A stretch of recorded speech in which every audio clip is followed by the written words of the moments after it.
नमस्कार दोस्तों, आप सबका स्वागत है हमारा व्लॉग नंबर 6 में। आज मैं आपसे दो ऐसे केस शेयर करने वाला हूं जिनकी एमआरआई देखकर हम भी घबरा गए कि आखिर ऐसा कैसे निकला। पहला केस हमारे पास में आया 7 दिन के इलाज के लिए। उससे पहले उसको कमर के दर्द की शिकायत थी, थोड़ा भी चलने में कमर में पैरों में दर्द था और उस प्रॉब्लम के लिए वो लगातार इलाज करा रहा था। पिछले 4 महीनों के अंदर उसने आयुर्वेदिक, होम्योपैथिक हर तरह का इलाज लिया, लेकिन उसको आराम नहीं मिला। जब वो हमारे पास में आया और जब हमने उसका एग्जामिन किया तो हमें लगा कि इसकी बॉडी के अंदर कुछ मस्कुलर इश्यूज हैं, कुछ जॉइंट के डिस्फंक्शन है, जिसको हम लोग मैनुअली करेक्ट कर देंगे। तो पेशेंट ने हमसे कहा कि सर एमआरआई की ज़रूरत है क्या। तो हमने कहा कि अगर 3 से 4 दिन में आपको आराम नहीं आया तो हम लोग एमआरआई करा लेंगे। लेकिन जब हमने पेशेंट को 5 दिन का ट्रीटमेंट दिया तो वो बिल्कुल ठीक हो गया, उसको बिल्कुल आराम आ गया, आराम से चलने लगा, बैठने लगा, सारे काम करने लगा। और उसके बाद में हमने 7 दिन बाद में पेशेंट को घर भेज दिया एक्सरसाइज बता के, क्योंकि उसको पेन ऑलमोस्ट ठीक हो चुका था।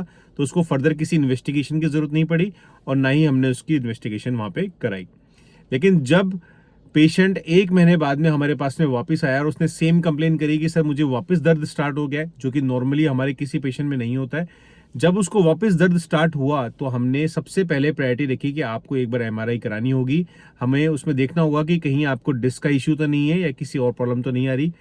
तो जब हमने पेशेंट की एमआरआई कराई तो उस एमआरआई के अंदर डिस्क नहीं निकली, उस एमआरआई के अंदर निकला स्पाइन का टीबी।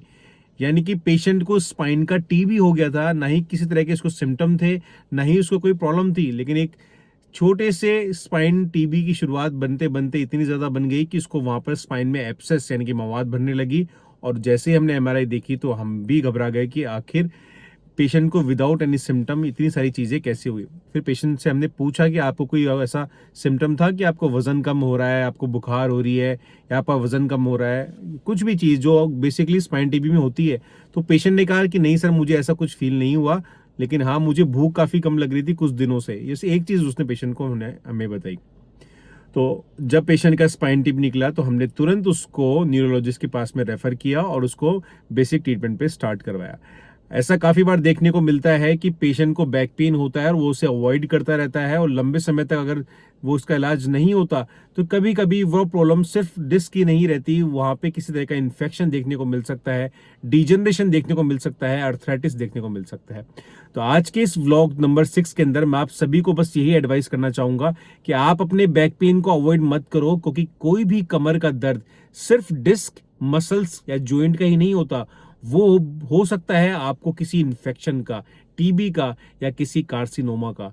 नेक्स्ट केस के अंदर आपको बताऊंगा एक पेशेंट का जो लंबे समय से sciatica का दर्द समझ के इलाज करा थी और उस पेशेंट को बहुत खतरनाक प्रॉब्लम निकल के आई। नेक्स्ट व्लॉग में बताऊंगा, जुड़े रहिएगा हमारे साथ में। मिलते हैं नेक्स्ट व्लॉग में।